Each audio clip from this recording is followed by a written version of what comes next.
What's up, man? Comedian André Mulligan, Instagram, Facebook, Twitter. We are here. We are back for another round in detention, man. So I've been checking out a lot of things. One of the major things I was just looking up is just checking out like the metaverse and where they going with the metaverse. I know a few people that kind of rocking in the metaverse. I don't know if y'all know, but I like the metaverse might be. I don't understand what's going on, but I'm gonna have to learn some more information about it. So I got some homies that actually started doing the metaverse thing, and they got their own museum and everything. And I'm like, I'm gonna have to definitely get them on here. But I'm looking at the money side, right? The money side of what metaverse is gonna bring.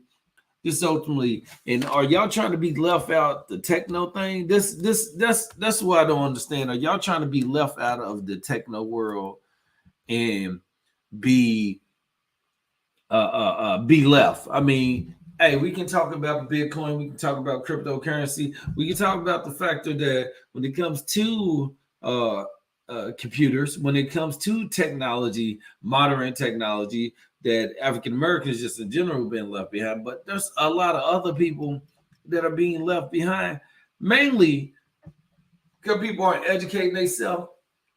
So the whole thing today is like, what is your grade, right? What is your grade? What are you doing?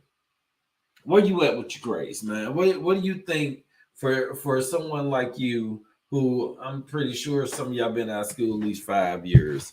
Do you think your life is going in a way that your grades was, right? Because school's not for everybody. No people will believe school's not for everybody. Most of us, I know myself, I was forced to go to school. Did I want to go? Did I really want to go to school? Nah, not like that. But I went anyway. Why did I go anyway? Because my mama beat my ass. That's why I went. Don't sit there and ask me a stupid question like that. Don't say, hey, Andre, why would you go to school? What would make you go to school? Jewel Mulligan made me go to school. My mom made me go to school. Why? Because if I didn't go, she would kill me. I mean, like really kill me. I don't know if y'all been killed before. My mom killed me and brought me back to life in one beating. Pow, wake up. Pow, back to sleep. There you go. It was so easy growing up to get ass whoopings. Do they even give ass whoopings out? This is what I think. I honestly would say that most of the people that I know, most of the people I know, they still need ass whooping. I think we all, to a certain extent, need an ass whooping because we're not getting where we need to get to. Sometimes, hey, I ain't gonna lie, I need that extra push. Sometimes that belt, sometimes that wow. Oh, this is what you want me to do. This is what you want me to do. Sometimes you need a little bit of pat on the back. Not a beat. Yeah. I ain't gonna lie. I ain't gonna lie and act like it wasn't a benefit. I ain't saying that I like whoopings, but what I would say, and what I want to kind of break down is the push and the emphasis and the where you going at. Are you getting your shit together? Are you doing this in the right way? That's the scenario that we need to look at. Right? That's how your life ends up turning out, because you're not getting the contribution of the parents pushing you anymore. Right? Did you need somebody? Do you need somebody? Would you care for somebody to kind of push you to go in the right way? Push you to go down the right hole? Push you to go down, you know what I'm saying? Going the right, really, when I say going the right motion, the right area, the right, I think we all subsequently put ourselves in situations that isn't going. But like I said, no one's there to check. No one's there to tally up. Nobody's there to even put. So that's what I'm putting on myself nowadays. I'm gonna have to check my grades. I'm gonna have to say, hey, Andre, where's your grade at? So let's see. For this week, where let me see. I I gotta be honest. I'm for this week when it comes to what Andre's doing, where I'm at. I'm gonna have to give myself a D plus. Now, I need to at least get this up to a B plus. I can shoot to an A, but it's impossible to get an A. The only way to get an A is accomplished. Matter of fact, let's shoot for the A. I'm gonna shoot for the A. I'm gonna shoot for the overall A for this week, right? And so I'm gonna shoot for an A plus plus, which means I got to get all this shit done over here. I got to write 5 jokes. I got to edit 3 videos. I got to work on going around. Oh, that's my daily thing. That's you. Do you know how behind? Look at this. Look at this. Podcast, writing, video posts, comedy skits, clear my phone, make money. I got a setup for this, which should already be. This should already be set. That right there should already be set. I got a D minus when it comes to that. You know what I'm saying? I got a D minus when it comes to this. Is okay. This is about a C plus right here. Comedy skills about a C plus. Video posts is about a C plus. Podcast is about a C plus. And these aren't good. That doesn't mean it's good. Let me see. I ain't did this yet, so that's a D minus. God, man, I'm failing, man. Fucking failing. But if you critique yourself, and I tell anybody this, you gotta measure. To me, mine is really about where I'm going, how I'm getting there, if it's benefiting me. And I think a lot of people pretend and they think that their life is turning out the right way. But when you check your grades, the only we can check our own grades. Look at your score. Look at your life and ask yourself, are you doing the same thing every single day?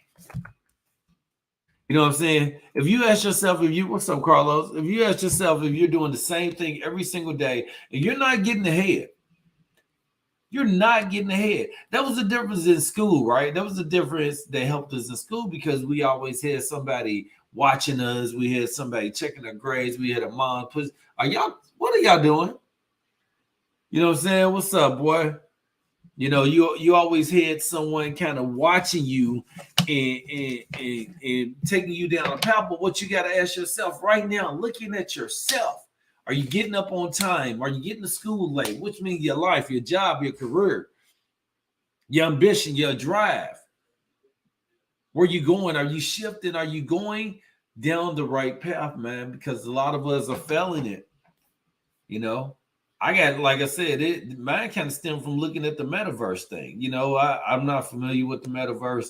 I know people that are doing it. I'm trying to learn it.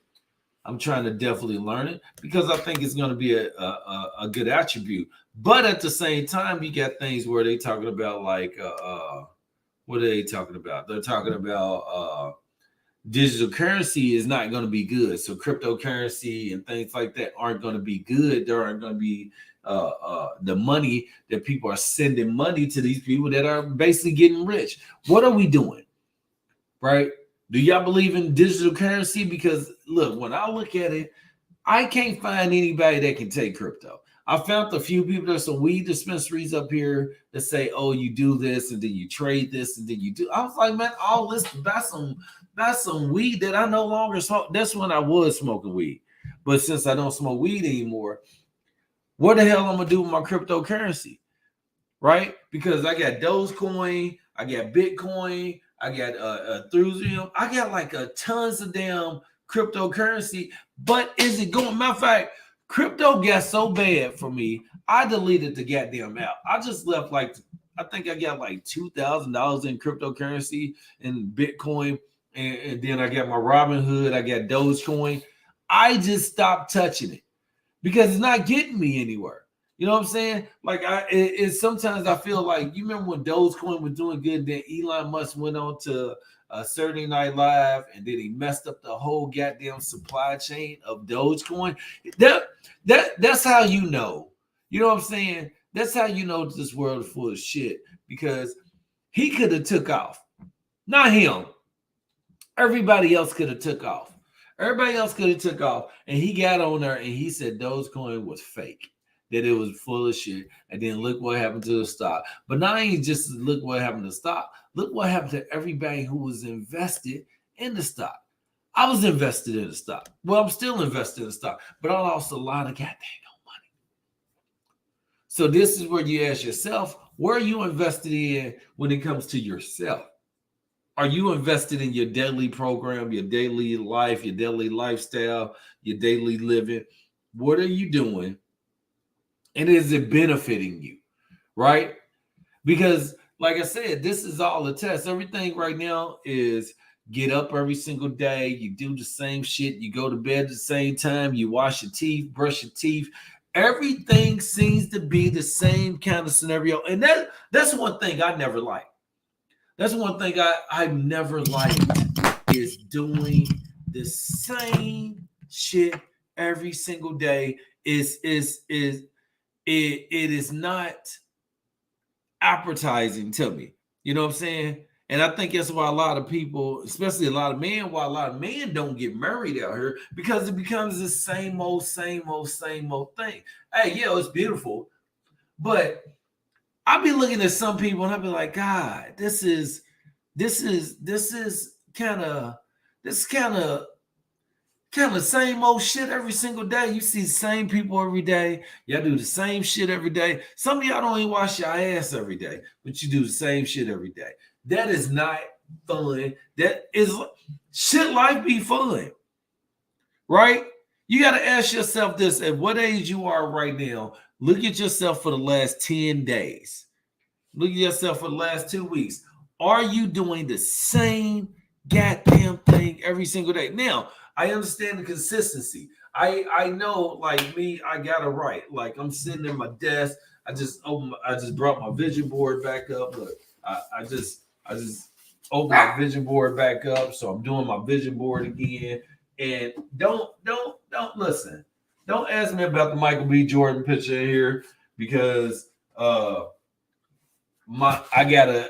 personally think we got the same kind of body type, so I had to put that on there. I got Kevin Hart on there for my comedy goal. I got Oprah Winfrey, you know what I'm saying, for the queen out here that's doing it. You know what I'm saying? Life made easier. But you know something, at the end of the day, where I messed up on my vision board, and I don't know if y'all got vision boards.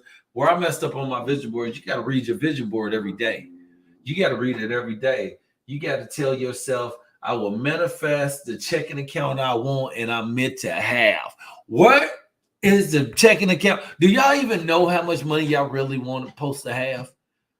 Do you know? I'm gonna tell you right now how much I'm supposed to have. Look, don't hate me. Don't hate me. Don't get mad. But right now, I'm supposed to have like $150 million.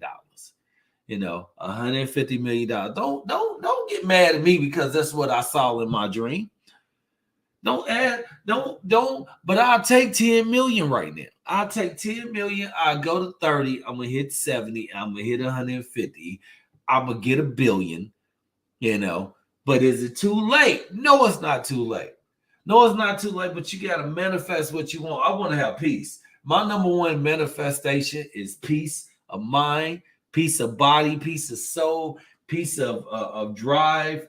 I need to go beyond to get started. Like some of y'all can just get started. I got to go over and beyond to get started. The reason why, because I personally feel that there's so much, that there's so many motherfuckers that are staring at me that I got to crawl over these motherfuckers in order to get it. Like, what's up, sis? What's up, Sparkaya? You got to manifest it. Those other things, what makes you every single day track your updates. You want to make sure you track your updates. And the reason why I put track your updates on there for me is that yes, I definitely got to manifest peace. I definitely got to manifest peace because I've dealt with a life full of stress. I've dealt with a life full of I believe I have made myself have anxiety from just worrying about what motherfuckers think about me. And everyone has their faults, right? Everyone has their shortcomings. I think one of mine is really paying attention to shit that don't matter. I've always did that. I always been a person that paid the shit that don't matter. And I remember one of my employer supervisors at the time. He was like, "Andre, you're very cynical. You're very cynic." And he said, "Cynic." I was like, "What you just call me?" He's like, "You're cynical means you just like you. It's always something." And look, y'all know I don't know definitions like that, so don't be getting mad because let me see how you spell cynical. Oh, cynical. Let's see. So I'm gonna tell y'all what cynical is. Okay. Hold on. Yeah, and come on, man. Hey, man, don't. Hey, I know that. Don't put no goddamn spelling word on her, man. What you doing, James, dog? Don't do that. I know what I'm doing. You see that? You see that? I'm raising my hand up. You see this? He's talking to me while I'm trying to take my test. Don't be trying to outspell me, man. I got a whole computer right here. I was waiting on man. God damn it, James, man. Don't do that. Yes, I don't like that. Don't think I'm gonna sound it out. Let me see. S now. Hold on. Let me see. S-I. Nigga cynical. S-I-N. Now. C-I. Hey, hold on. I still spelled it right. All right, let's see. Cynical is believing that people are motivated by self-interest, distrustful, human, what is that? Security or integrity, concerned only with one's own interests, and typical disregard accepted or appropriate standards in order to achieve them. Hold on, what? Believing that people are motivated by self-interest, distrustful of humans. Yeah, I can believe. I believe that's me to a certain extent. Concerned only with one's own interests. I believe that a lot of people are cynical. I do. Oh, hold on. He said I'm cynic though. Hold on, you mother white. You only black people, a person who believe that people are motivated purely by self-interest rather than acting for honorable and unselfish reason. A member of the school of ancient Greek philosopher found that Alcestis marked by nigga. Why are they giving an extra added definition? You know I can't read them big ass words. Some cynic thoughts that are controversial to publicity stunts. Right. Okay. So this is the reason why I think I'm very cynical. Whatever. I didn't ask nobody really how to spell it. I was speaking out loud, Sparky. I was speaking out loud. And the reason why I did that, Sparky, is because I was trying to sound it out. I was trying to sound the word out. That's what you do. You sound the word out. Excuse me. How do you sound out? How do you say cynical? Well, Andre, sound it out. Let me see. S-I. Nah, that ain't it. Hold on. Let me see. S-Y. Nah, that ain't it. C-Y. Cynical. I was there. I was there. Goddamn A students in my classroom, man. Don't y'all A students come to my classroom and try to change the way we teach in here. We teaching about the way I teach in here. I'm teaching from the views of someone looking at people that think they know every goddamn thing. Right. But they don't see the big picture. They don't see the big picture, right? That's what the C students world is looking at it from from the second eyes, right? And that's how I see the world. I look at everything from two eyes. I look at it from my view and also from the world view. And the reason why I have always done it that way, because I always wanted to find a gray area, right? I always found the gray area of any situation, which is fucking, I hate it, right? I hate it. It's fucking, it's, to me, it's toxic, right? But I've been doing it so long, I got to stay here. Where I'm gonna go? What? I'm gonna change now because I see everybody as fucking. Everybody has a gray area, right? And this is the reason why I say everybody has a gray area, because not only was I a black Chippendale and I danced for 13 years, but also I worked in women's shoes. Also, I grew up around black people. I grew up in a school system that basically didn't give a shit about you, right? So the way I learned was learning people, learning like a lot of people don't know this. I used to speak French. I don't speak it anymore, but yes, I used to speak French because my name is French, even though I shouldn't have a French name. So I have, let me break this down. I have three names. Hey, you know something? I know what growth is, Sparkaya. I know what growth is. That, you know something? You know something? You on timeout, girl. Hold on. What the?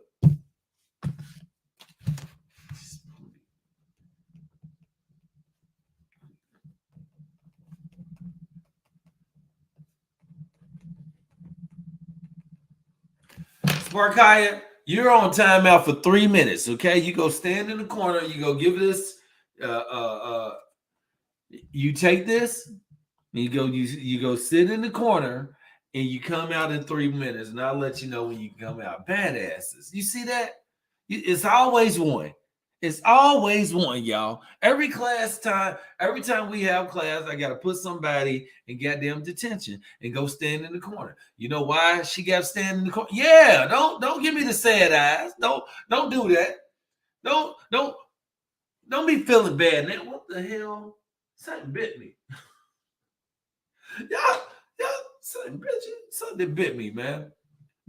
But yeah, Spark, I stay right there for a second. So I always looked at I think I always gave myself very bad anxiety, and I always gave myself added stress. And a lot of people, you trying to you was telling me I needed to grow up, young lady. Don't be telling me to grow up. I grow up when I'm ready to grow up. Hold on. I'm gonna grow up in a second. Hold on. How long you been in there? You got 2 more minutes, Sparky. You'll be good. Matter of fact, how you still posting and you supposed to be standing in the corner? Go stand in the corner, girl. Every now and then I put myself in the corner too. I understand that. But you know something though, when I think a lot of us, and I think I'm very open in saying this, is that girl, she like, oh, I know you said you've been that way for, you know something, but the thing about the Spark Higher, it's one of those things, and I say this now, it's one of those things. I was ahead of my time. You know what I'm saying? Like I was really ahead of my time. And now the point is, now everyone's starting to actually look at people from that kind of viewpoint. Because as you think about it, a lot of people are out for their own self-interest. A lot of people are out, a lot of people lie.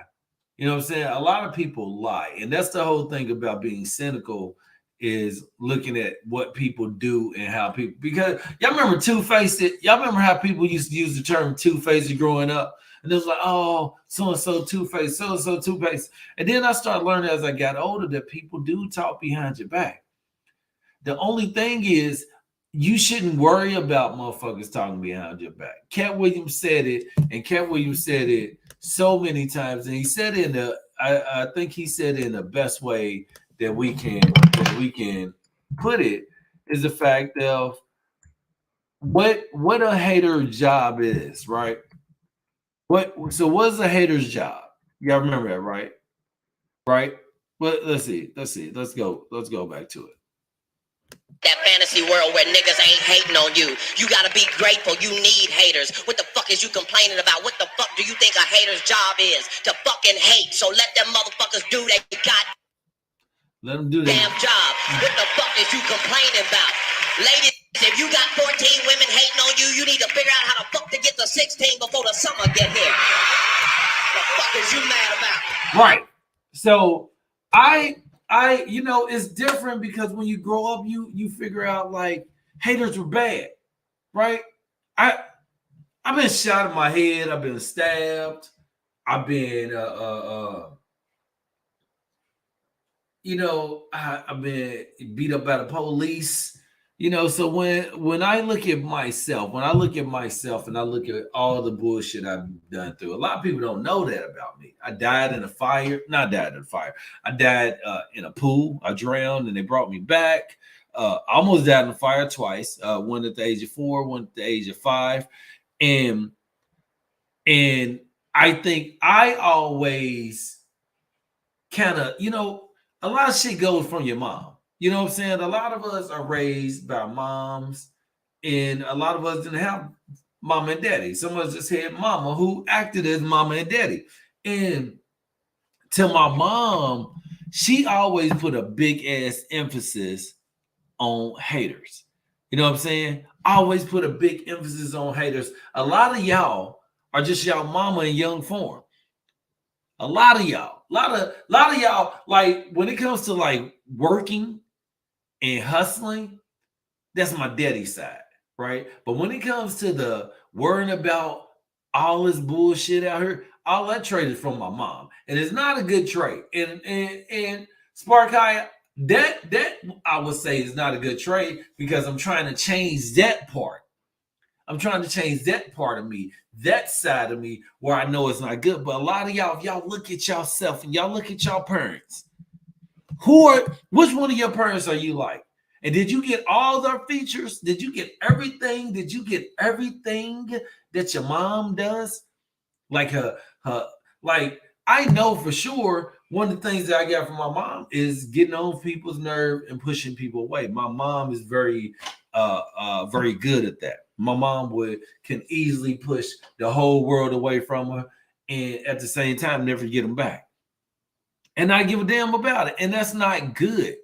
It ain't saying that you got to have people around you. It's just saying that sometimes you got to change you, which is right. God damn, this girl. Well, thank you. Well, thank you, Sparkaya.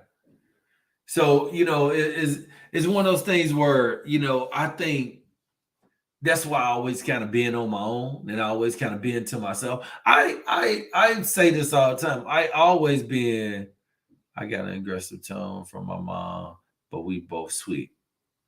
What? Okay, so my mom has a sweet side too, Sparky, but I think it's the nature of she needs it to get what she wants. And then as soon as she gets it, then it's like turmoil. You know what I'm saying? And I'm not that way. I tell anybody this. I'm still trying to end stuff from fucking 95 and 97 and 99 and 2001. I just got over what my baby mama did to me.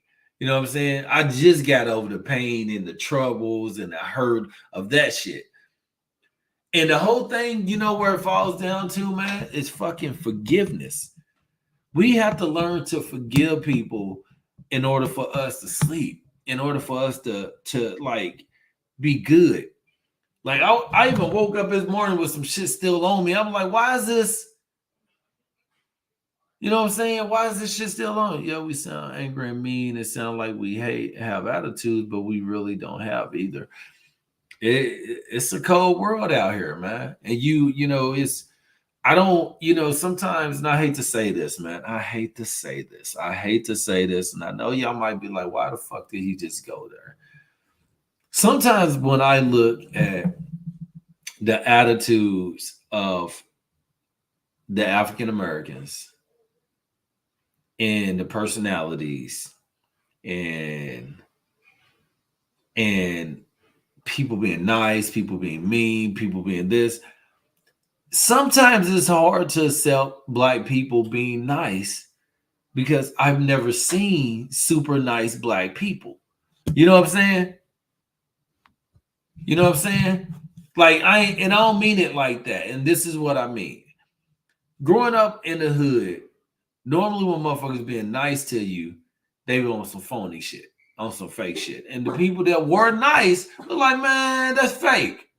Like sometimes we don't believe people are good as happy as they are. I'm telling you, I went through and I gotta say, and let me say this. I'm gonna stop saying I gotta go back to this. I just gotta get my mind back focused on that.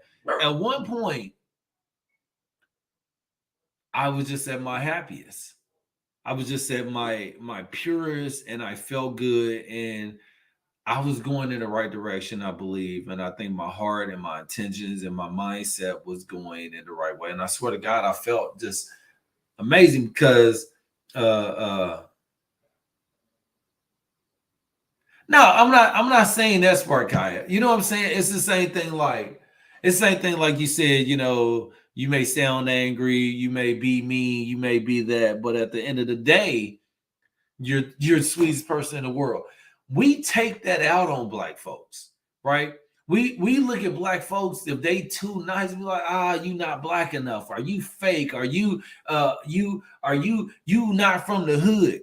I remember even working at McDonald's as a manager. People didn't think I was from the hood because I was wearing a tie. They was like, nigga, why you wearing a tie? But the concept of how, what's up, MJ? It's like the it's the mindset that we're in, that we don't believe. Sometimes we don't believe we are good enough to just live, to be in a setting. Not, and let me say this, not we. I'm gonna say I. Um, Sometimes I can't just be happy. Sometimes I just can't smile. Sometimes you like, cause in the hood you can't smile. So now I'm not living in the hood, right?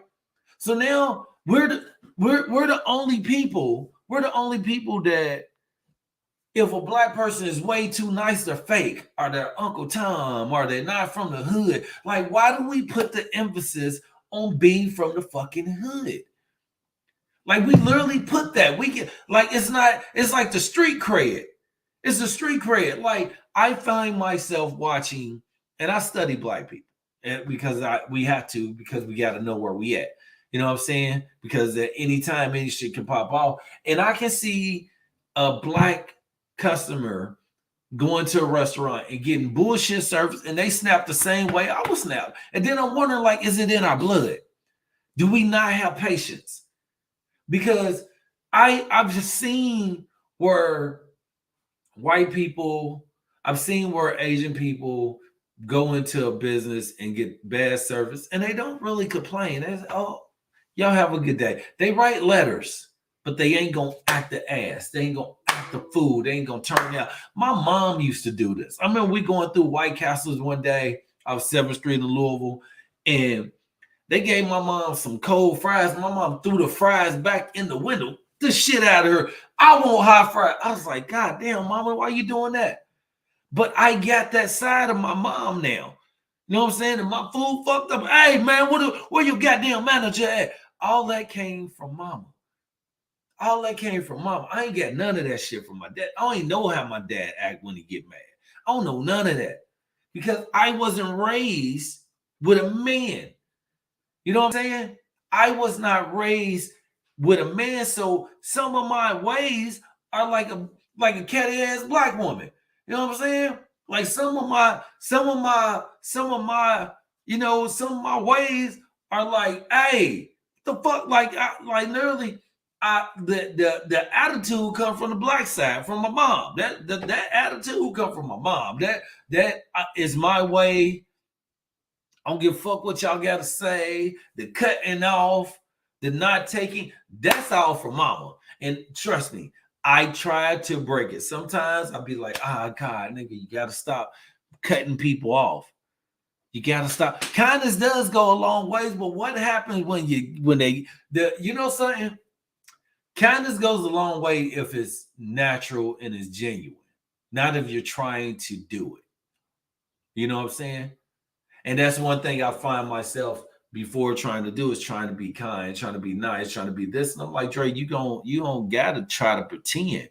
You know what I'm saying? You don't gotta try to pretend because I've been in so many situations where my life was at danger or where my freedom was at danger. You know what I'm saying?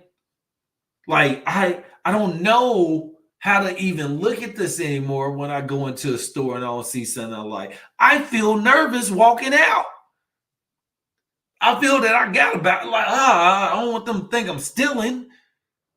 I never feel comfortable walking in the store and then walking back out. I was referring to throwing the fries. Kindness goes a long way. Yeah. You know, it's I say this, and it used to be one of my comedy sets where I say sometimes I gotta shut the fuck up. Sometimes I just gotta be quiet. Sometimes I just gotta let it go. And it's hard to let it go, but when I let it go, I feel good. Even saying it right now, yo, say it to yourself. Let it go. Let it go. Whatever the fuck, whatever you dealing with, whatever you know. Right. I'm always nervous. I'm always like I have that kind of anxiety because I've been shot before. I even you know, son, sis, even son, what happened? I was talking about this not too long ago. How me and my sis, we went to a bank when I was in Chattanooga, Tennessee, and they thought I was a bank robber.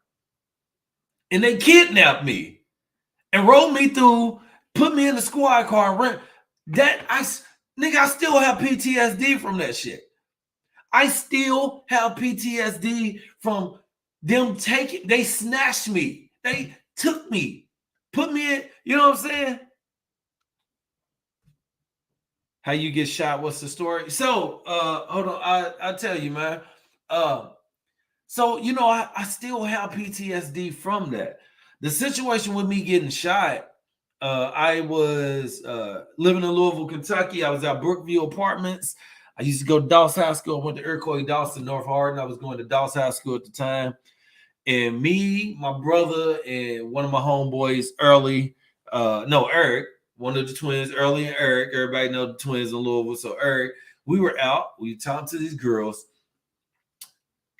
This black lady, I hate to say black lady like a racist. This black lady, now they're opening curry. It wasn't opening curry at first, James. It's opening curry now. So this black lady came out talking about somebody was knocking on the window. And we were all oh my God, this is so fucking crazy because right across from my house is the exact same pool like the one I got shot in there. It's crazy. It's fucking crazy.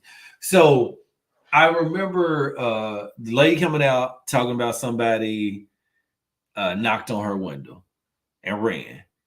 And I miss my blonde hair too, Sparky. I miss my blonde hair too, even though it's weird. It's weird. It's weird. They didn't give a description of I had blonde hair. Somebody. Oh, so we're talking about, and I'll give this, and then I'll go back to the shooting story. So when I was in Chattanooga, Tennessee, I went to cash a money order at a bank that my auntie sent me. And I go into the bank and they wouldn't cash the money order. And they were like, well, we need to check. And I was like, well, I got my two forms. I had my University of Tennessee Chattanooga ID and I had my Louisville ID. And they were like, you need 3 forms. I was like, I thought y'all said you need 2 forms. It was like, you need 3. I was like, 3 forms of ID? All right, well, okay. Yeah, I don't have it. So then they didn't want to give me the money order back. And I was like, man, can I get my money order back? They was like, no, a manager got to come over. And I was like, no, what the fuck? This makes no sense. Give me my money order. So I'm snapping now. Give me my money order back, man. This ain't y'all's. This is my money order. Give me my money. She was like, well, you already signed it. So since you signed it, you have to call the money order people, and they have to reissue you a new money order because now this is void. I was like, dude, give me my goddamn money order. I get my money order. We start to walk out the door. I get to the door, and a guy with an FBI uniform jacket on turns around and says, "Put your hands," like basically like, "Where are you going to put your hands up?" I'm like, "What?" He's like, "Where you at?" I'm like, "What are you talking about?" He's like, it was just, "You're on arrest." Basically, you're on arrest. Put my hands in handcuffs, and they walk me out. Man, there's helicopters. Cops are looking at me. They basically, I'm like, I fucking hate y'all. I fucking hate y'all. They like, we hate you too. I'm like, nigga, I ain't did shit. I'm sitting there like, nigga, I ain't did shit. One cop spit at me, like spit on the ground at me. I'm like, nigga, are you serious? I hate you. They telling me this. I hate you. I'm like, what the fuck I do?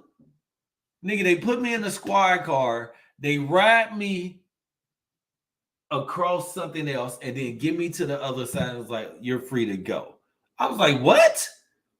What? No. What the did y'all just do? What did y'all do?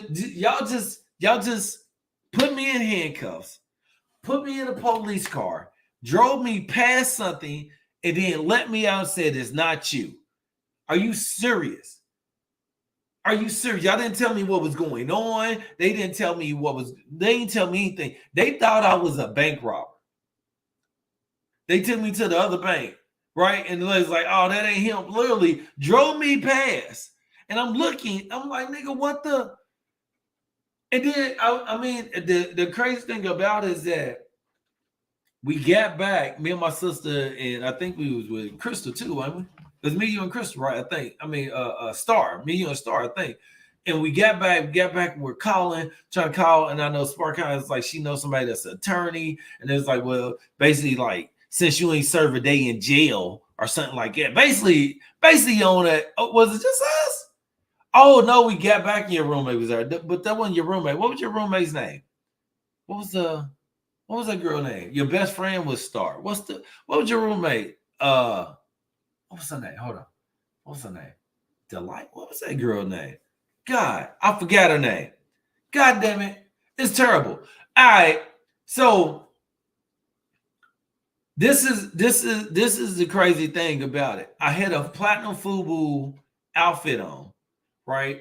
I literally telling them this. I was like, nigga, why would I rob a bank? Diamond, that's who it was. Diamonds in pearl. Diamond and pearl. My fault. Yeah, I remember Diamond. That's my baby girl. She's sweet as she can be, y'all. Love Diamond. Shouts out to Diamond, man. One of the sweetest girls I've met in my life, man. But I'm telling them, I'm like, nigga, how can I rob a bank with platinum FUBU on? Nigga, this is platinum. I'm like, this is platinum FUBU. Are you tripping? So the anxiety from that dude, and then when it goes to my getting shot, this lady comes out talking about somebody knocking on the window. We say no, it wasn't us. And then we continue talking. The lady comes back out. She's like, somebody's knocking on my window. We're like, man, we've been sitting right here. We ain't winning. We are right here. We haven't did anything. We still have our black voice. We still got our white neighborhood voice because we was living in a white neighborhood. But this is a black lady. Black on black violence is when I tell you, and I tell y'all this, and y'all might not understand this. Black on black violence is very prominent no matter where the fuck you at. It can be a whole neighborhood full of white people. The black people aren't going to necessarily like each other. And it's fucking weird. Okay? So the lady leaves and she comes back out. This is the third time. And when she said this, my brother snapped. Bitch, ain't nobody knocking on your window. Bitch, the fuck you talking about? Ain't nobody knocking on your window. And when she said that, two Mexican men came out.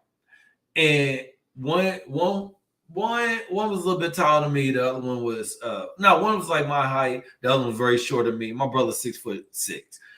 And we're pushing each other, and we like, man, look, we just moved over, nigga. We from the West End, bro. We don't play that shit, nigga. This is West Side right here, nigga. And then, cause we still on our Tupac shit, right? So nigga, we like, nigga, West Side, nigga, where you at, nigga? What?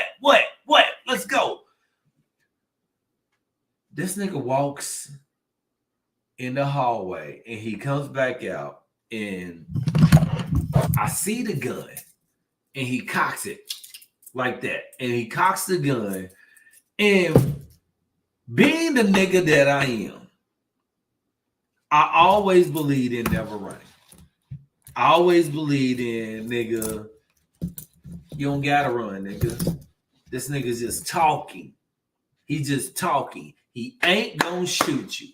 He ain't gonna do shit. He just gonna run his mouth and shoot in the air. Nigga, you ain't gonna shoot me. Nigga, what? Shoot, nigga, get away from me with the gun. I'm telling him, nigga, get back. Get away from me with the gun. He walks up to me. He takes the gun. Pow! Soon as he puts the gun to my head, I feel it. I feel it. The shit cold. The shit cold. And I duck. As soon as I duck, he got me right here. And it came out over here. So anybody ever notice my hair, it sits up higher. Uh-oh. Sorry about that, yo. So anybody ever notice my hair? It sits up higher in the back. So a lot of people, like, I used to get teased over it, like in high school. They're like, oh, your hair ain't growing this. Not knowing that I got shot in my fucking head. So my hair doesn't grow like that because I guess the membranes or whatever. But when the nigga shot me, right? It's this the thing about it, and I tell anybody this, I'm always overly dramatic. I'm very, very overly dramatic. So when the guy shot me in my head, I didn't have to fall to the ground. It was just like a reaction, like fall to the ground, nigga. I don't know why I fell to the ground. There was no reason because he shot me and I was still standing. But someone was like, nigga, fall. So when I fell to the ground, he kicked me in my head, right? Right? So these cats were with it. Yeah, so that was her husband. So the two Mexican guys, one was her husband, and the other one was I guess his cousin or whatever, right? So when he shot me, I fell to the ground. The nigga kicked me in my chest, right? Well, basically, kicked me in my chest. Like the nigga Marvel Comics kicked me in my chest, right? So I was like this, and nigga kicked me, and I went back, and I thought the nigga was gonna bust at the ground. I thought he was gonna pow, pow. I thought he was gonna bust at the ground, but he didn't. So I got up and I took off running, and when I took off running, I slid, like I fell. Because my shoe, I never tied my shoes. I always just tuck my shoes in. So when I fell to the ground, he shot as I was falling. Like I fall, it's like, pow! I was like, oh shit. So then I take off running again. He shoots again. Pow! Nigga, fall again. I get to the end of the road, to the corner of the apartments, and I look over at my brother. And I look at my brother right in his eyes. I'm like, man, you good? Like, basically, we communicate in that way. You know, it's like, man, like, nigga, go. Like, go. He's like, nigga, go. Like, go. Like, nigga, it was like, go. Nigga. When every time I've seen the This Is America video where he's running, and he don't got no shoes on, swear to God, that was me. That was me in 96 after I got shot. Nigga, I'm gone. And I run to a Circle K's right there off St. Andrew Church Road in Louisville. And I run into the store, and it's full of white people because we're in a white neighborhood. I run in, and I'm like, hey, I just got shot. Somebody called the police, and they're just staring at me. I've been an actor my whole life. I'm like, can y'all please call the police? Nobody did it. So what I did is I put on this, oh my God, I'm dying. And I fall on the ground. I start crawling. And before I did, I turned around so they can see all the blood on my back. And I literally, I remember I had my bandana on. I had a camouflage bandana. I used to run my own gang. So I ran my own gang in high school, which is right here, which is Untouchable Thugs. I branded myself. A lot of my cats got branded, and I wasn't gang banging at the time. I stopped gang banging. I actually had just been in a big, huge gang fight, and my mom was moving me out the hood. That's why she moved me out there, because I had got kicked out of my school before that. I was going to Iroquois High School. Hey, Guido, stop that. And it's one of those things. What are you doing? You turn up the seat. Quit turning up stuff. Quit turning up stuff. No, thank you, babe. So I'm saying to myself, like, dog, you about to die. You know what I'm saying? Like for me, 95, 96, man, I was in high-speed chases, running from the cops. I remember one of my boys, it was like I kept beating death. I kept beating death. I literally kept beating death. One of my homeboys came pick me up in a stolen car, and I didn't know it was stolen. This nigga didn't know right from left. We coming down the street. This nigga turned out, make a left. Was supposed to make a right. As soon as he turns left, the police put on his. They didn't even give us a chance to kind of fix it.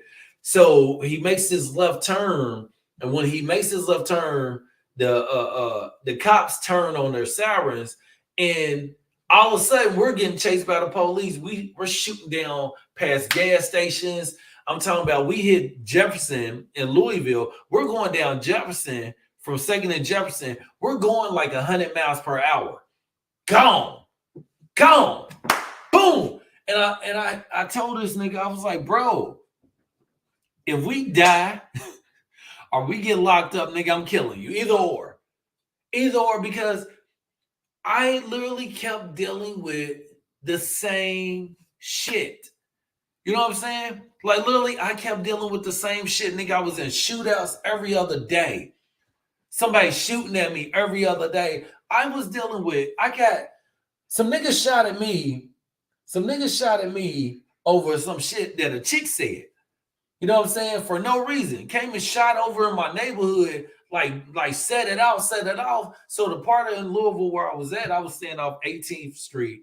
And I was off 18th and Wilson. I was off 18th and Gallagher first, and I was off 18th and Wilson, which is the hood of the hoods. You know what I'm saying?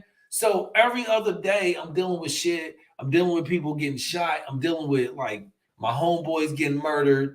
I think we had like 7 cats that I know that died that summer. You know what I'm saying? Just literally soon as school let out, it was like 7 niggas I know that got straight murked. That first week of summer, dead. And then my mom was like, okay, I'm gonna move you. My mom moves me, and then I get shot in a white neighborhood. You know what I'm saying? I get shot in a white neighborhood by a Mexican, which is crazy because we're both living in suburbia. Right? We're in a suburban neighborhood. I get shot by a Mexican and neither one of us should have been doing that shit. He was older. He was like 20 something, 27, 28. I was 16 years old. Actually, I was 15. I was 16, about to turn 7. No, I was 15, about to turn 16. And the crazy thing about affirmations is that I always said I was going to get shot. I always said I was going to get shot and killed before I turned 17. And actually, I was 16. I was 16, turned 17. And I got shot September the 6th. No, September the 2nd of 1996, 97, 96, 90, 97, 96, 97, because school, always based on when school starts, right? So school had just started. So it was like 96 coming over sophomore, junior year, I guess. I had just switched over to my junior year and my birthday was coming up. So yeah, that's what happened. And I hate to say it, man, but because of that shit, I always have had a precedent to fucking September has always been a crazy time for me. And I literally have to pray it off every year because every time September the 1st, September the 2nd, some crazy shit. I needed an accident. September the 1st in 2012, I got beat up by the police. The next year, I was in a car wreck. The next September, I was in another. Like it every time September would come around with, like for me, it's always been bullshit. So I'm like, what the fuck is wrong with September? Or what is wrong with me? You know what I'm saying? What is wrong with you, Dre? What is the situation? Why are you putting yourself in these situations? What do you got to do to come out of them?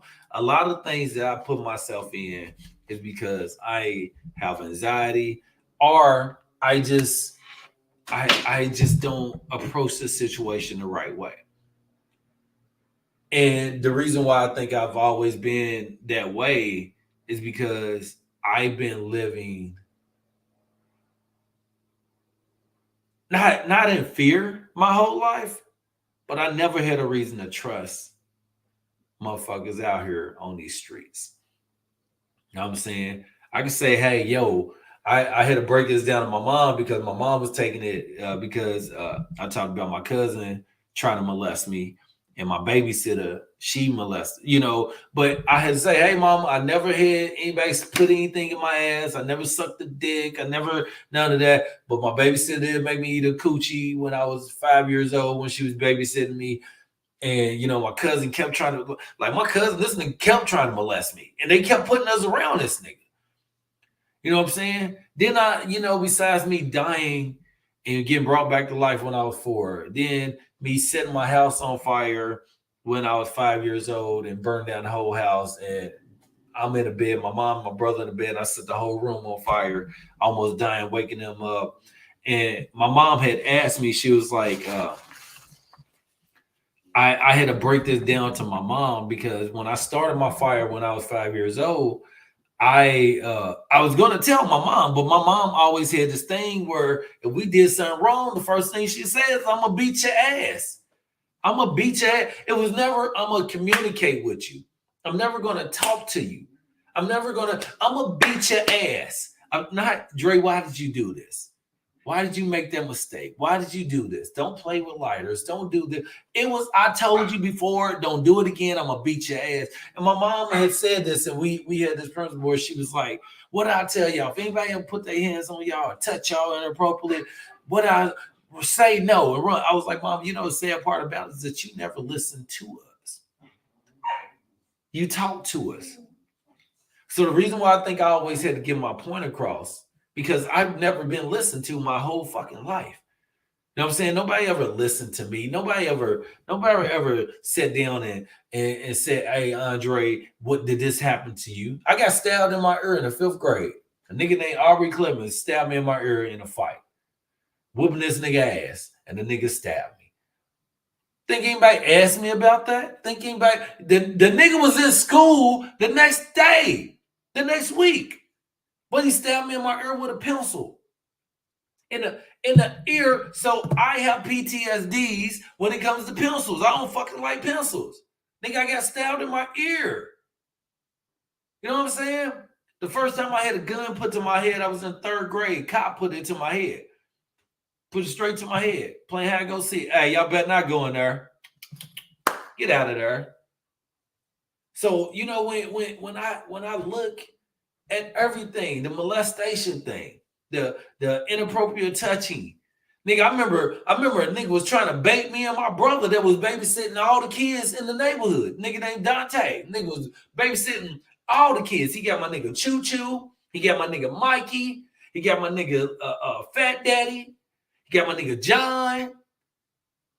Got my nigga Antoine. He molested every fucking kid in the neighborhood but me and my brother. Everybody. He molested every single boy in the neighborhood. And I'm telling you right now, dog, it's about 30 of us. He molested 28 out of 30 of us. He didn't give me and my brother. You know what I'm saying? So I got a burn on my neck right here. Because my cousin, when he got out of penitentiary for some shit, he's the same one that tried to molest me, held me down, burnt me in my neck. So I got a big ass burn right here on my neck. You know what I'm saying? I got a major fight where I threw two niggas out a window right here. Lil Wayne entourage. My baby mama was fucking with them. And I got in a fight in the Waffle House. The entourage threw two niggas out the window. You know what I'm saying? Like, dude, like some of the craziest shit has happened to me. And the reason why I always feel that I got to protect myself, I never had protection. I never had nobody to stand up for me. I never had nobody to have my fucking back. So that's why I don't trust people. That's why I don't like people around. That's why, like, even when I was a dancer, man, I dealt with the shit. You know, people, hey, look, man, the way women talk to me because I was a male stripper, not giving a shit about me being in college. It's crazy because I understand women go through it, but when you're a man and you're a male stripper, nigga, you getting it from both sides. You really getting it from both sides. Nigga, oh, that nigga got this, nigga, I ain't no punk, nigga, whatever. But then it came from the women. You know how many women broke up with me because I was a stripper? Even though they knew I was a stripper when I got it. So some like, I know your attention, I know your approach, I know what you're doing, I know what your focus is. That all comes from where it's at. He has, cuz. Got my cousin Lawrence on here, man. Hey, cuz he has. You know what I'm saying? I've been, you know, one of the things when I had to break this down, because my brother, me and my brother got two different daddies. His daddy is the one I call dad. I still respect my father, still show him love. But Louis Green, he never really did shit for me like that. He was just semi-present in our life. You know what I'm saying? And it was hard because my mom definitely ran men away. You know, my mom definitely ran men away. Good father figures, definitely ran them away. I don't know about my dad, but my brother daddy, boom, good, great father figure. You know what I'm saying? And you know, my brother is high yellow, and I hate to say this, and we got to talk about it because it is. Now I got to jump off. My brother's high yellow, so his family are always his light skinned side. His family on his father's side are always been upper middle class. They always had houses, always had the best cars, always had everything, and he got anything he wanted. And he would go and he would escape the hood on the weekends. They picked him up Friday, Saturday, bring him back on Sunday. I stayed home. I dealt with everybody being in the house because my mom got all her drug addict friends and they all on drugs in the room. I dealt with staying over my in them house and woke up 4 in the morning to go home and get back an hour and a half. Catch the butt. You know what I'm saying? I woke up all into me. Jump up, fight. Got me 7, nigga. Hey, nigga, mom and her boyfriend was fighting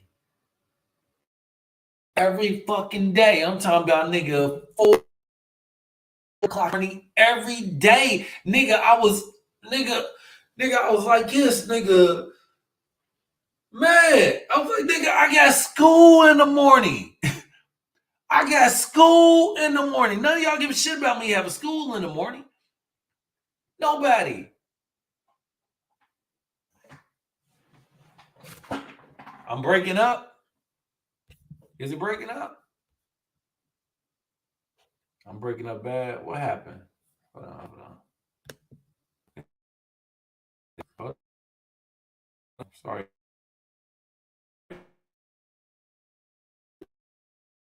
Let me exit it. Go back in. Yeah, too. You wake up, find out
Okay, gotta go back over.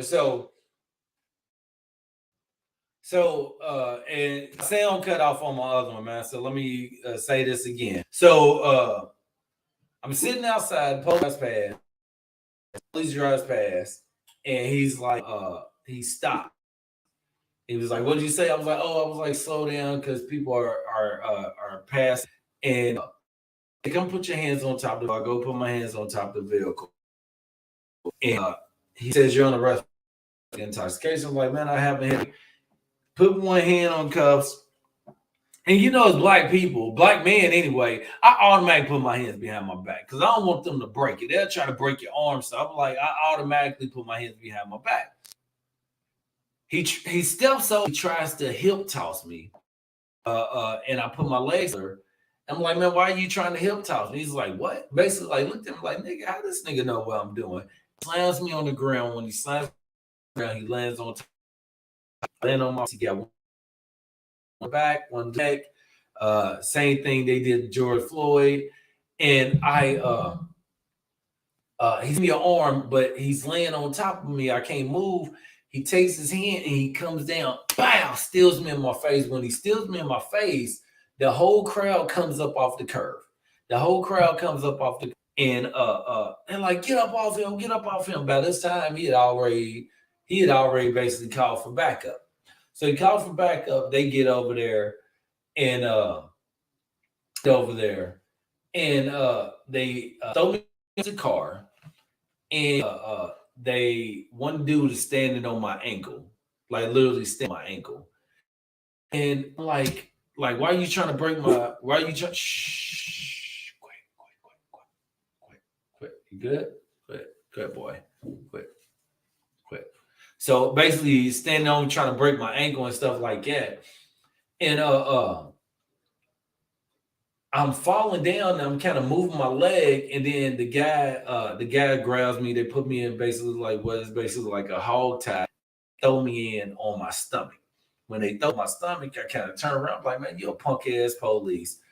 And the guy opens back up the car door, jumps inside, and starts stealing me in my face. Still, bad. I'm like, nigga, beating me. Like, there's no reason. There's really no reason why you would jump into the car and start to hit me, but he did. Closes the door. The other guy gets inside, throws me up against the car seat, and he's like, I was like, man, there was a cop out there. You know, because the girl I was dating was a correction officer. And when I tell you, nigga, they charge public intoxication, disorderly conduct, resisting arrest, assault on the police. So kicked him, touched him, never did he. I didn't even say one word to him except after I got out the car. I mean, so when he put me up in the car, I said, only thing I said is I hadn't had a drink. And the other one was, you punk ass police. That's it. Other than that, I ain't say nothing to that officer. The other officer, I told him it was a police officer out there. I didn't say nothing. What? You're the one barking at everybody, man. You good? You too. Come on, man. There you go. It's my big baby. But you know, it is when I talk about my life and my grades and where I'm going, like, because everything I do have to look at from the perspective of life in school, because listen, this ain't nothing but a college and a high school that we're in now. When you graduate, you're in a new college, you're in a new high. That's what we're doing right now. That's all. So, man, let me get off here, man, and we'll pick this up tomorrow, man. But y'all, thank y'all for tuning in. Students in Detention, André Mulligan, Instagram, Facebook, Twitter. Let them hate, right? That's basically what it's about. Let these hate. I won't deny you. I'm a straight rider. You don't want to fuck. See y'all tomorrow.